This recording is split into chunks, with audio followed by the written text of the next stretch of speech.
सेवा करिया पे आछो राम को कार्य करिया पे आछो राम कांड लागि अवतार से राम शब्दटा कान रे पड़िला हनुमान महाराज के पर्यंत बापा कथा कहआ दे उठिले ए हनुमान जी तुम हो जगत रे इति कौन सी काम नाही जोटा को तुमे करि पारिबो नाही संसार रे सब कार्य करि पारिबो तथापि हनुमान जी महाराज कोन कले बसी जल्दी तळकु मोहती खाली सुनी देले मो प्रभुर कार्य जो पर्यंत जीव प्रभु कार्य पे सदा तत्पर न होईची से पर्यंत से कोन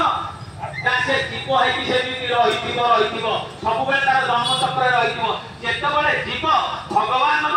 तार समस्त उत्सर्ग करदेव से कौन हम ना भगवान ताको कोले देबे आज हनुमान जी महाराज कहते सुनिदे राम कांड लागि तब अवतार राम को कार्य पई तब अवतार संगे संगे हुंकार नाद करके उठले कैसे हनुमान जी महाराज कहले कौन ना ये जाउती जीवी पर्वत भया गेला सहज तो ताकर स्वर्ण देह स्वर्ण सैला भले हम ये स्वर्ण शैला देह हेले मध्य उठले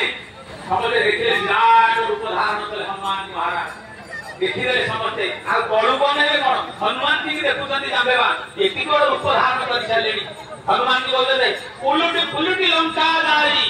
आनो या पिटुड़ उपाड़ी तो उलुटी फुलुटी लंका